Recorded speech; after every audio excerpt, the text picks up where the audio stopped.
Hi friends, this is Rajalakshmi, Faculty of Methodology, especially Biological Science Methods and Trial Methods. So ఈ వీడియోని first time ఎవరైనా చూస్తూ ఉంటే subscribe చేసుకోండి.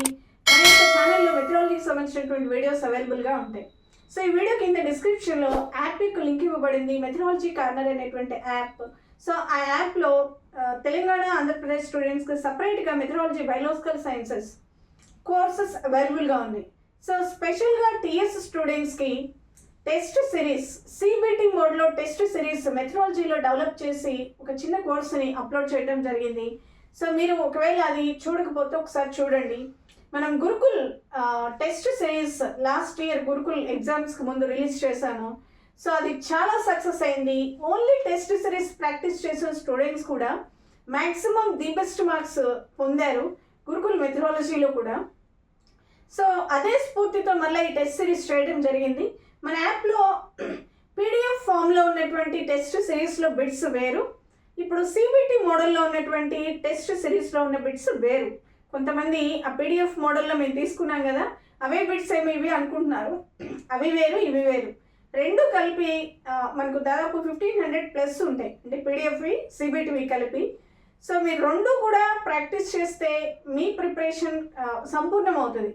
ఎవరైతే తెలంగాణ స్టూడెంట్స్ త్వరలో ఎగ్జామ్ రాయబోతున్నారో ప్రాక్టీస్ బిట్స్ సిబిటి మోడ్లో మనకు టెస్ట్ సిరీస్ అవైలబుల్గా ఉంది. ఖచ్చితంగా మీరు అది 20 అటెంప్ట్స్ ఇచ్చాను, ఆ విషయం చెప్దాం అనుకున్నా మర్చిపోయి. 20 అటెంప్ట్స్.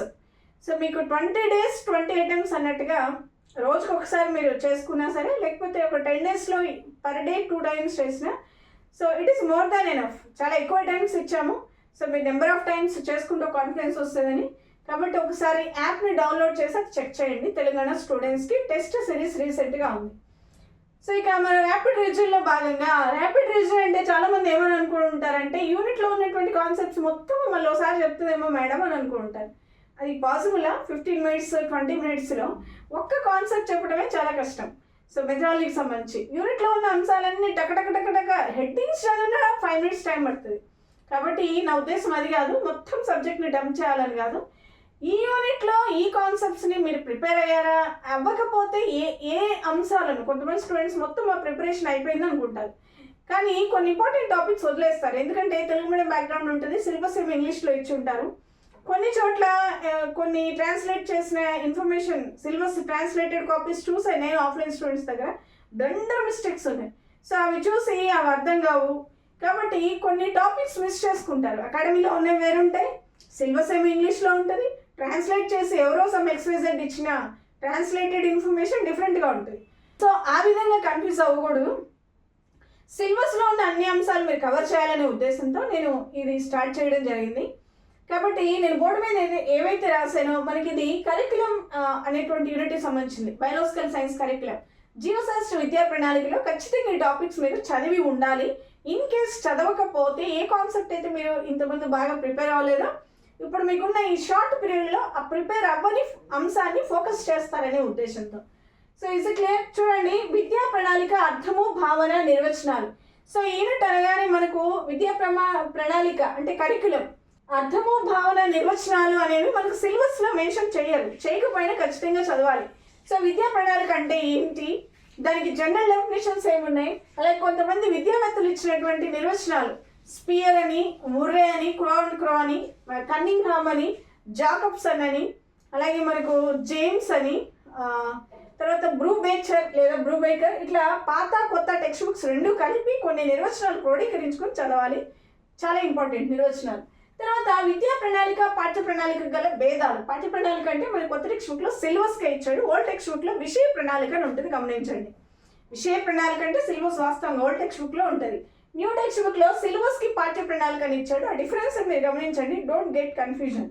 సో ఇక్కడ విద్యా ప్రణాళిక, పాఠ్య ప్రణాళిక అంటే differences between curriculum and syllabus. ఎవరో ఒక 2-3 కామెంట్స్ పెట్టారు ఇంగ్లీష్ వర్డ్స్ చెప్పమని. నెక్స్ట్ కరిక్యులం అప్రోచెస్, విద్యా ప్రణాళిక ఉపగమాలు, సూత్రాలు ఖచ్చితంగా చదవాలి. ఉపగమాలు అంటే అప్రోచెస్, విద్యా ప్రణాళిక తయారు చేసేటప్పుడు while framing curriculum definitely we have to follow some approaches.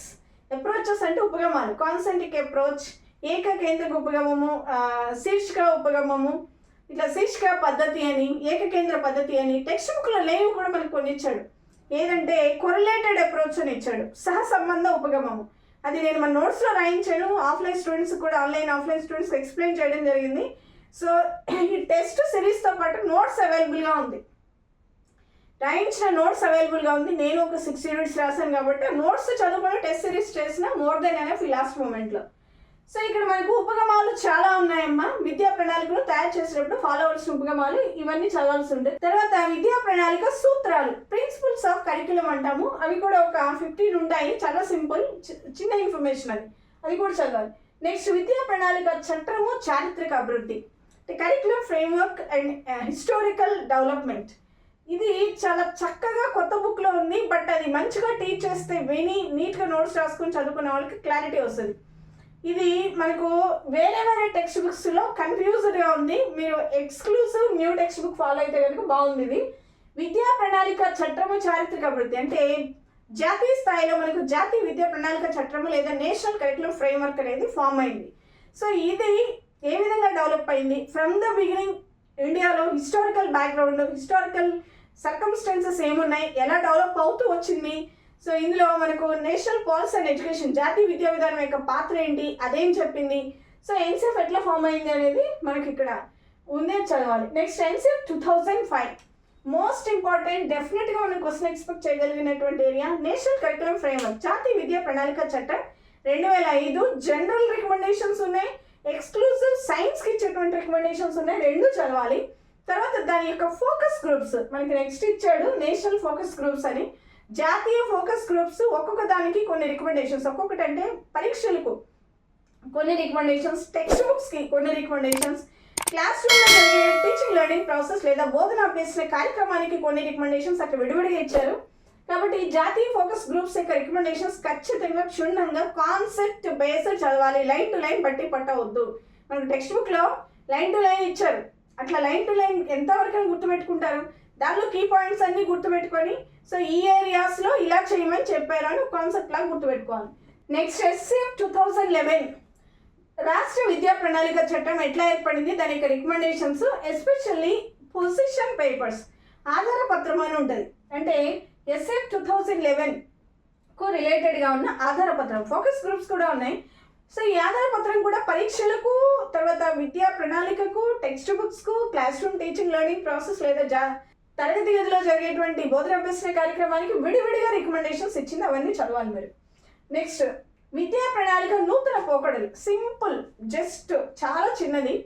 New trends in curriculum అంటే ఒకప్పుడు ఎలా ఉండేది, నెక్స్ట్ మధ్యలో ఎలా మారింది, ఇప్పుడు వెరీ రీసెంట్ అంటే అకార్డింగ్ టు ఎన్సీఎఫ్ 2005 ఇప్పుడు విద్యా ప్రణాళిక ఎలా మారింది. పోకడలు, నూతన పోకడలు, న్యూ ట్రెండ్స్ అంటే what are the changes from the beginning to till today. ఇప్పుడు అప్పటి నుంచి ఇప్పటి వరకు వచ్చినటువంటి మార్పులు ఒక సీక్వెన్షియల్ ఆర్డర్లో ఎక్కువ లేవు, చదవాలి.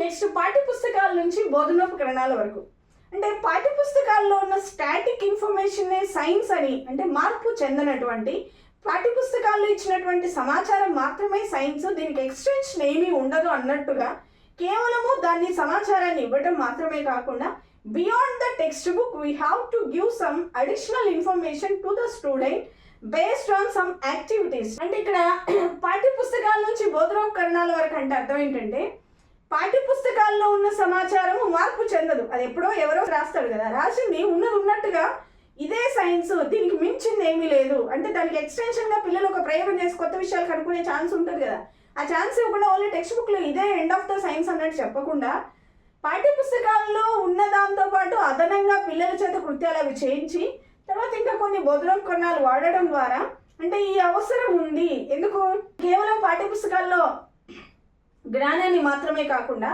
అదనంగా పిల్లల చేతనే జ్ఞానాన్ని అన్వేషింప చేయడం ఎందుకు. సో ఇవన్నిటి యొక్క మూల కారణం చివరికి వచ్చేప్పటికి ఏమొస్తుందంటే construction of knowledge of student, విద్యార్థి యొక్క జ్ఞాన నిర్మాణం జరగడానికి. సో విద్యార్థిలో జ్ఞాన నిర్మాణం జరగాలి అంటే కేవలం పాఠ్యపుస్తకాల్లో మార్పు చెందని సమాచారం ఇస్తే సరిపోదు.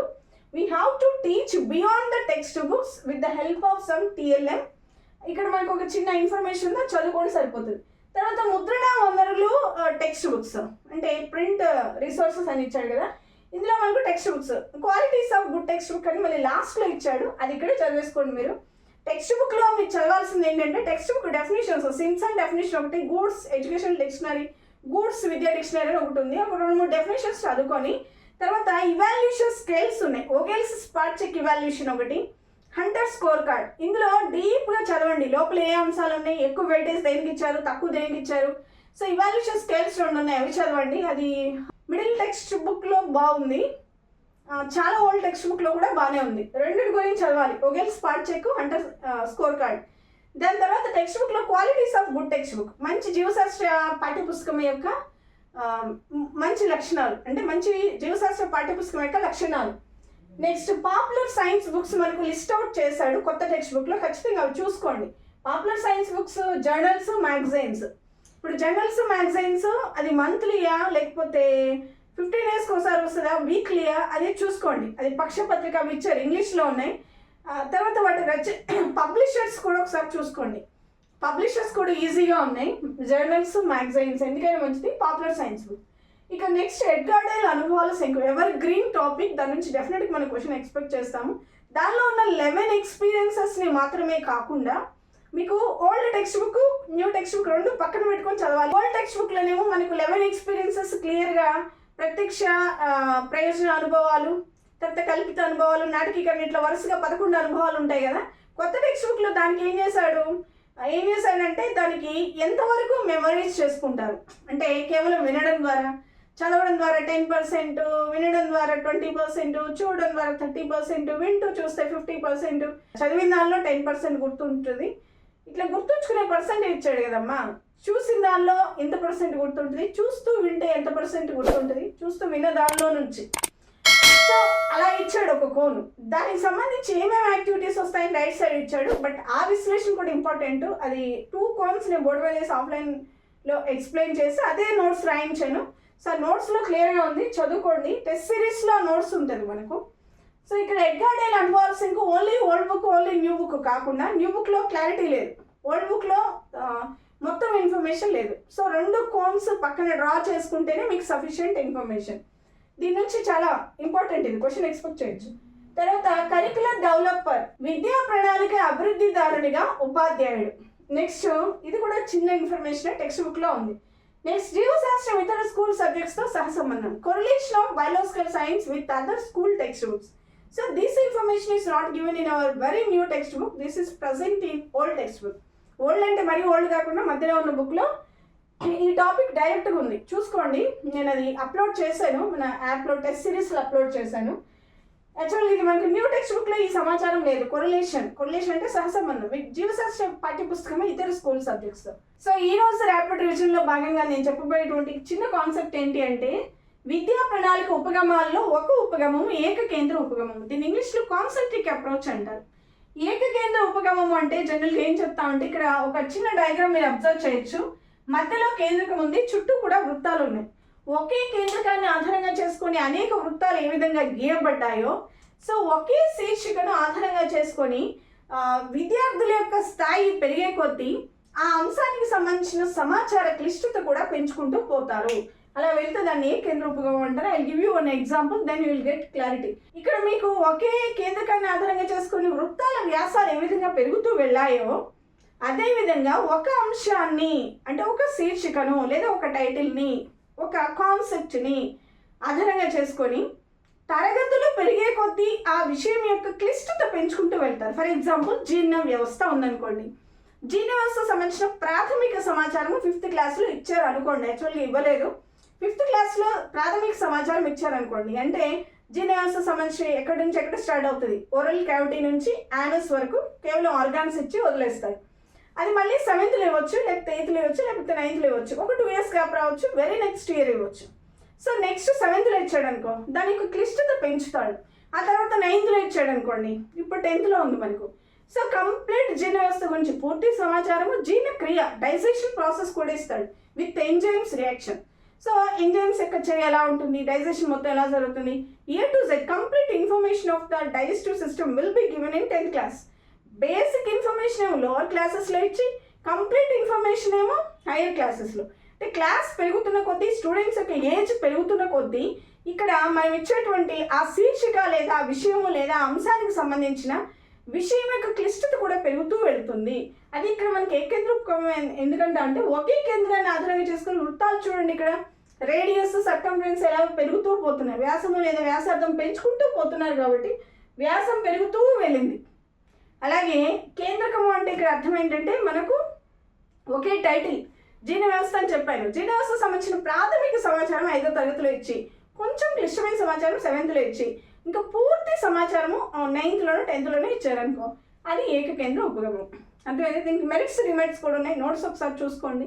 ఇంతకు మించి లెంగ్త్ వీడియో చేయలేం కాబట్టి చాలా బ్రీఫ్గా చెప్తున్నాను. సో మీలో చాలా మందికి ఈ డౌట్ ఉంటుంది. మరి ప్రస్తుతం మనకు మారిన టెక్స్ట్ బుక్స్ ప్రకారము అంటే ఎన్సెఫ్ 2005 రికమెండేషన్స్ ప్రకారం మోడిఫైడ్ టెక్స్ట్ బుక్స్ లో ఉన్న సిలబస్ కావచ్చు, కరికులం కావచ్చు, తెలంగాణ రాష్ట్రంలో ఏ పద్ధతిలో కన్స్ట్రక్ట్ చేయబడింది. వన్స్ అపాన్ టైం ఇంతకుముందు పాత సిలబస్ అయితే ఏకేంద్ర ఉపగమము, యూనిట్ ఉపగమము, తార్కిక ఉపగమం ఇట్లా 2-3 ఉపగమాలు రిఫ్లెక్ట్ అవుతూ కనిపిస్తాయి. మరి కొత్తగా మారినటువంటి టెక్స్ట్ బుక్స్ ఆధారంగా వచ్చినటువంటి విద్యా ప్రణాళిక తెలంగాణ రాష్ట్రంలో ఏ ఉపగమాన్ని అనుసరించింది అంటే చూడండి, థీమ్ బేస్డ్ కరికులం లేదా ఇతివృత్త ఆధారిత విద్యా ప్రణాళిక అంటారు. ఇతివృత్తాలు అంటే థీమ్స్. ప్రస్తుతం తెలంగాణ రాష్ట్రంలో 2005 ఎన్సిఎఫ్ రికమెండేషన్స్ ప్రకారము తయారు చేయబడిన విద్యా ప్రణాళిక లేదా సిలబస్ అనేది ఇతివృత్తాల ఆధారంగా ఏర్పాటు చేయబడింది. అంటే థీమ్ బేస్డ్ కరికులం అంటారు. I give you one example. Theme based అంటే ఇక్కడ చూడండి, థీమ్ అంటే ఒక థీమ్, ఆహారము అనేది ఒక థీమ్గా తీసుకున్నాడు. మనకు బయాలజికల్ సైన్స్లో మీకు చెప్తున్నాను. ఆహారము అనేది థీమ్గా తీసుకుంటే ఇప్పుడు 6th క్లాస్లో చూడండి, 6th క్లాస్లో ఏముంది, మన ఆహారం, అవర్ ఫుడ్ అని ఇచ్చాడు. 7th క్లాస్లో ఆహారంలో అంశాలు, కాంపోనెంట్స్ ఆఫ్ ఫుడ్ అని ఇచ్చాడు. ఇక 8th క్లాస్కి వస్తే దీనికి రిలేటెడ్ లెసన్స్ ఏమన్నాయంటే వ్యవసాయము, పనులు. 9th క్లాస్లోకి వచ్చిన తర్వాత వ్యవసాయము, సవాళ్ళు, అందులో సేంద్రీయ పద్ధతిలో వ్యవసాయం చేయటము, ఛాలెంజెస్, అగ్రికల్చర్ అండ్ ఛాలెంజెస్ అని 9th ఇచ్చాడు. ఇక 10th క్లాస్లోకి వచ్చేప్పటికి ఫుడ్ ఎట్లా ప్రొడ్యూస్ అవుతుంది, ఐటోట్రాపిజం, హెటరోట్రాపిజం 2 ఇచ్చాడు. స్వయం పోషకాలు మొక్కల గురించి, స్వయం పోషణ, క్రీడైన సమయక్రియ గురించి ఇచ్చాడు. తర్వాత పరపోషణ, జంతువుల్లో ఏ విధంగా పోషణ జరుగుతుంది, మళ్ళీ హ్యూమన్ బీయింగ్స్లో డైజెషన్ ప్రాసెస్ మొత్తము కూడా ఇచ్చాడు. ఇక డెఫిషియన్సీ, పోషకాహార లోపం వల్ల వచ్చే వ్యాధులు, డెఫిషియన్సీ డిజార్డర్స్, మెరస్మస్, క్వాషియర్కర్, తర్వాత ఒబెసిటీ 3 కూడా ఇచ్చాడు. అంటే 10th వచ్చేసరికి మనకి ఆహారం అనేటువంటి ఇతివృత్తము లేదా థీమ్ని బేస్గా చేసుకొని ఐటోట్రాప్స్, హెటరోట్రాప్స్, స్వయం పోషకత్వము, పరపోషకత్వం ఈ రెండింటి గురించి ఇచ్చుకుంటూ పూర్తి సమాచారం ఇవ్వబడింది. అదే 6th తీసుకుంటే అవర్ ఫుడ్ అంటే ఇప్పుడు 6th క్లాస్లో ఈ లెసన్ నుంచి 10th క్లాస్లో ఆ లెసన్ వరకు దేని బేస్ చేసుకొని దేని చుట్టూ తిరుగుతాయి అంటే ఫుడ్, ఆహారము అనేది ఏంటది ఇతివృత్తము లేదా థీమ్ అంటారు ఇంగ్లీష్లో. So theme based curriculum is implementing nowadays in our Telangana state in school education. So ఇది మనకు జీవశాస్త్ర విద్యా ప్రణాళిక అనేటువంటి యూనిట్లో మీరు ఫోకస్ చేయవలసినటువంటి అంశాల గురించిన బ్రీఫ్ ఇన్ఫర్మేషన్.